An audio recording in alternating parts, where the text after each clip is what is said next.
नमस्कार, बृहस्पति देवाय नमः।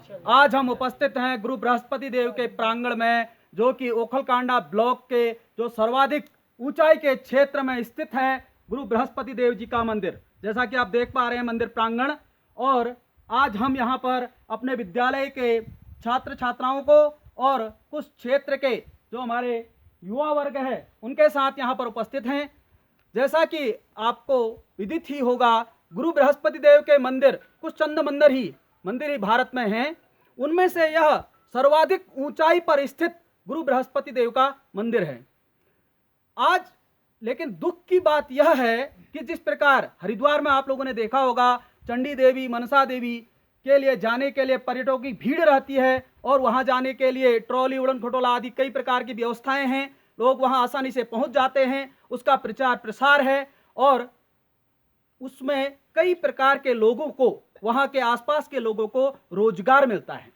लेकिन इतनी ऊंचाई में होने के बावजूद भी यह मंदिर आज भी कई श्रद्धालुओं की पहुंच से दूर है, क्योंकि ना ही इसका प्रचार प्रसार है और ना ही यहां ऐसी कोई आने की सुविधा है। तो हमारे साथ आज उपस्थित हैं डॉक्टर हेमंत कुमार जोशी जी। जोशी जी, मैं आपसे पूछना चाहूंगा, जिस प्रकार हमने देखा अन्य स्थानों पर आप वैष्णो देवी भी गए हैं और हरिद्वार में तो आपकी कर्मस्थली, धर्मस्थली रही ही है। वहां आपने देखा कि कई प्रकार श्रद्धालुओं की भीड़ वहां पर रहती है। कई देश के कोने कोने से लोग वहां आते हैं, उनका काफी प्रचार प्रसार है। लेकिन यह इतना प्रसिद्ध मंदिर होने के बावजूद भी, गुरु बृहस्पति देव का मंदिर होने के बावजूद भी, ऐसी क्या कमी है यहाँ, या हम ऐसा क्या कर सकते हैं जिससे कि यह मंदिर भी भारत के सभी लोगों की दृष्टि में आए और इसका प्रचार प्रसार खूब हो, यहाँ पर्यटकों की संख्या बढ़े और आसपास के जो लोग हैं उन्हें रोजगार मिले। डॉक्टर जोशी जी। धन्यवाद। डॉक्टर कमलचंद्र बेलवाल जी, आप मेरे सहयोगी भी हैं और सहपाठी भी रहे हैं और मित्र भी हैं। और मेरे साथ आज देख रहे होंगे आप राजकीय इंटर कॉलेज पतलोट के और मेरे गांव मल्ली पोखरी, तल्ली पोखरी के और इस क्षेत्र के विभिन्न गांवों के युवा यहाँ पे मंदिर दर्शनार्थ आए हैं। जैसे कि प्रस्तावना रखी, आज हम ये जो आज बड़ा सुअवसर है, क्रिसमस डे भी है, गीता जयंती का अवसर भी है और आज हमारे विद्यालयों का अवकाश भी है। तो हमने सोचा एक आध्यात्मिक और शैक्षणिक यात्रा आज हम इस सर्वाधिक, जैसे बेलवाल जी ने बताया कि उत्तराखंड के जो मंदिर हैं उन मंदिरों में बहुत ऊंचे स्थान पर पाया जाने वाला और विद्यमान यह मंदिर देवगुरु बृहस्पति का मंदिर है। और भारत में बहुत कम बृहस्पति के मंदिर हैं और उनमें जो मंदिर हैं उनमें सबसे सर्वाधिक ऊंचाई पर लगभग 6000 से भी ऊपर फीट ऊंचाई पे ये मंदिर स्थित है। आज हम यहाँ दर्शनार्थ आए। जैसे बेलवाल जी ने पूछा कि अन्य मंदिरों पे, जैसे वैष्णो देवी मंदिर है, चंडी देवी मंदिर है, मनसा देवी मंदिर है, वहाँ पे या जो पर्यटक होते हैं, जो धार्मिक प्रवृत्ति के लोग होते हैं, उनके दर्शनार्थ बहुत सारी व्यवस्थाएं हैं। उड़न खटोला है, ट्रॉली है और पालकी, घोड़ा, सारी व्यवस्थाएं हैं और रोडें अच्छी बनी हैं, सड़क मार्ग अच्छे बने हैं, रज्जू मार्ग अच्छे बने हैं। लेकिन यहाँ पे इतना अद्भुत, ये ओखलकांडा विकासखंड के नैनीताल जनपद के उत्तराखंड राज्य में यह स्थित देवगुरु बृहस्पति का मंदिर है। लेकिन यहाँ पर आज तक इतना समय बीतने पर भी कोई सुविधाएं यहाँ पर श्रद्धालुओं के आने के लिए नहीं है। इसमें इस क्षेत्र में, विकासखंड में आप जैसे जानते हैं कि रोजगार के अवसर बहुत कम हैं। युवा पढ़ लिख करके बेरोजगारी की मार झेलते हैं। और इस क्षेत्र को जैसे मैं देखूं, आप कैमरा पर्सन से कहूंगा कि आप देखिए, ये प्रकृति का रम्य वातावरण है। मुझे नहीं लगता है कि वैष्णो देवी से, चंडी देवी से, मनसा देवी से कमतर है। उससे भी मुझे लगता है कि बेहतर स्थिति में ये है। तो यहाँ पे पर्यटन को बढ़ावा दें, क्योंकि आप जैसे जानते हैं, युवा जानते हैं कि इस उत्तराखंड में सर्वोत्कृष्ट जो कमाई का, आय का साधन है वो पर्यटन है।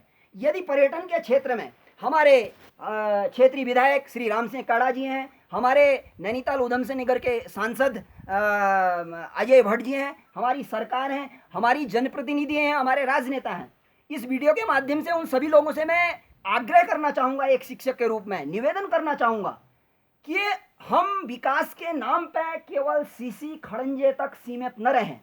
हम केवल राजनीतिक वोट बैंक तक ही सीमित न रहें।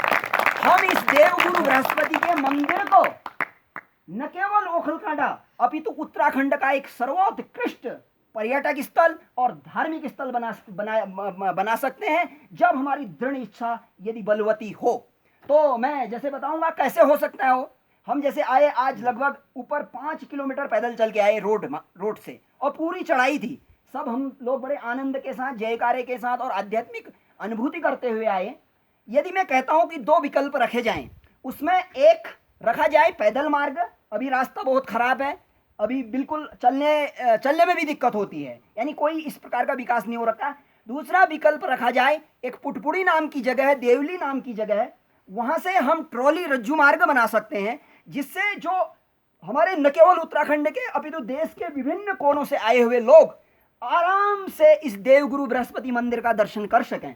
क्योंकि दोनों व्यवस्थाएं होगी, जैसे आप जानते हैं कि वैष्णो देवी इतना ऊपर है, 14 किलोमीटर लगभग ऊपर है, तो वहां पे पालकी है, घोड़ा है, हेलीकॉप्टर है और ट्रॉली है, यानी आप जिस भी माध्यम से जाना चाहते हैं उस माध्यम से जा सकते हैं। यदि उन माध्यमों से आपको जाने की इच्छा नहीं है तो आप पैदल यात्रा कर सकते हैं। और मैं समझता हूं ये जो दिव्य स्थान है, इस दिव्य स्थान में सभी प्रकार की सुविधाएं हम कर सकते हैं। हम ट्रॉली की व्यवस्था भी कर सकते हैं। देखिए यहाँ पे जहां मेरी उंगली दिख रही है, यहाँ पे बड़ा समतल भाग दिख रहा है और वहां पे क्या है, हम हेलीपैड भी बना सकते हैं उतरने के लिए जी। और रज्जू मार्ग और घोड़े के लिए, पालकी के लिए हम यहाँ व्यवस्थाएं कर सकते हैं।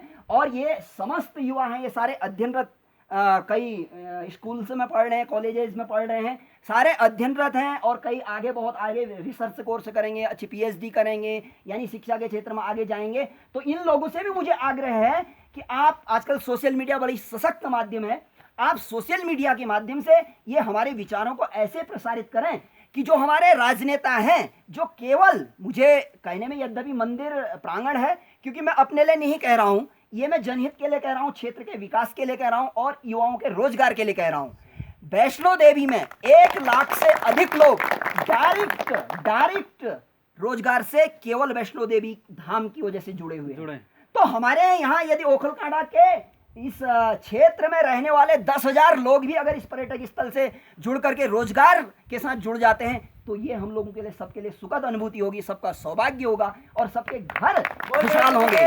तो इसलिए मैं उत्तराखंड सरकार से, हमारे पर्यटन मंत्री जी हैं सतपाल महाराज जी, उनसे और राष्ट्र की सरकार से, यानी देश की भारत सरकार से, मैं सभी जनप्रतिनिधियों से, यानी इस क्षेत्र के जो ग्राम प्रधान, BDC मेंबर और जिला पंचायत सदस्य, वहां से लेकर के मैं भारत के प्रधानमंत्री तक निवेदन करना चाहता हूं, आग्रह करना चाहता हूं कि यदि हम थोड़ा भी चिंतन कर लें इस पर्यटन, इसको बहुत एक धार्मिक स्थल के रूप में प्रोन्नत करने के लिए, पर्यटक स्थल बनाने के लिए, तो मुझे नहीं लगता है कि कोई कठिनाई होगी। और इस दिव्य रमणीय स्थान में साल में हजारों लाखों श्रद्धालु यहाँ पे इस दर्शनार्थ आएंगे और प्रकृति का आनंद लेंगे। किसी के रेस्टोरेंट चलेंगे, किसी के होटल चलेंगे, किसी के घोड़े चलेंगे, किसी की पालकी चलेगी। आने वाले समय में सरकार का जो राजस्व है उसमें भी अभिवृद्धि होगी, जो हमारी उत्तराखंड की आय का मूल स्रोत है। और मैं हमारे मित्र बेलवाल जी ने मेरे से सवाल पूछा